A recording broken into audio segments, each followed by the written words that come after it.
I'm Lana Warren. I've been an occupational therapist for 43 years. I'm presently the Senior Vice President of Clinical Programs at the Kennedy Krieger Institute in Baltimore. I have always loved to tell stories. As a clinical educator, my teachings were always rich with stories of the children that I worked with. About a year ago, our organization started offering workshops to our staff to learn how to tell short 3 to 5 minute stories that reflected the spirit and culture that lived within our organization. To date, we have over 60 storytellers. The storytellers themselves have found the workshops to be inspiring and motivating as they've heard the stories of their colleagues. This past year, we have rolled out our initiative throughout our institute of 2,500 employees, and the feedback has been incredible. Recently, I was chatting with our CEO at the water cooler, and that resulted in my showing him some videos of some of our storytellers.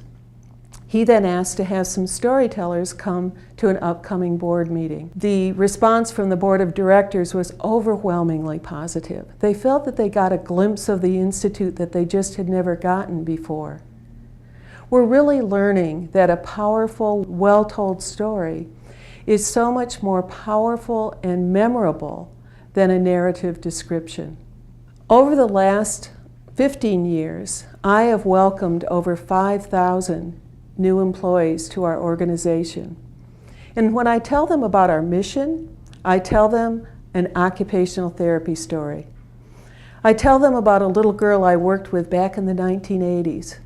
She was 3 years old, cute as could be, short brown hair, big brown eyes, always had a smile on her face, and she had athetoid cerebral palsy. She couldn't sit up by herself, and she couldn't really use her hands in any functional way.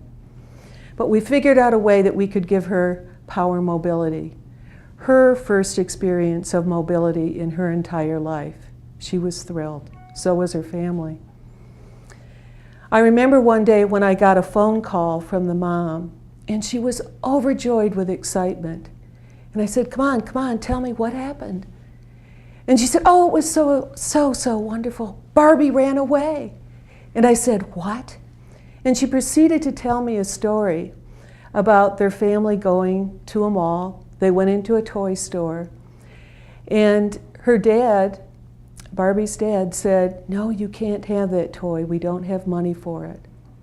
Barbie got mad, and she took off out of that store, out into the big corridor of the mall, and there were parents going, isn't this wonderful? Isn't this wonderful? Can you imagine being excited that your child ran away? That story so vividly captures what we do with our clients and our families. We help them lead a life like everyone else. And so often it's the simple things, the everyday things that you and I take for granted that really, really matter. Just last night, as I was going home, I got into the elevator at the same time as one of our security guards, a man that I hadn't ever seen before, didn't recognize. And when he saw me, he got this big smile on his face. And he said, aren't you that lovely lady that told that story about the little girl in the wheelchair at new employee orientation? And I said, I am, and you just made my day. And you know, our employees are not going to remember our mission statement per se, but I tell you, they remember that story, and they know what our mission is in a heartfelt way. As occupational therapists, we have opportunities to tell stories throughout our workday in many different situations. And so often a story can be the best way to capture what it is that we really do as occupational therapy practitioners. It's a great way to capture the art of being a practitioner. Asking a staff member to share a story at the beginning of a staff meeting can not only be inspiring to the other therapists and give them ideas of what they might want to do with a client, but it can also set the tone for that staff meeting. Sharing a patient story with another patient, being mindful of HIPAA, of course, can be motivating and inspiring. And perhaps it could be planting some seeds of hope to that one patient that they desperately need. As clinical educators, telling stories of our real life experience with our patients and clients, our students, can be so much more powerful than doing a narrative description. The uses of storytelling are really endless.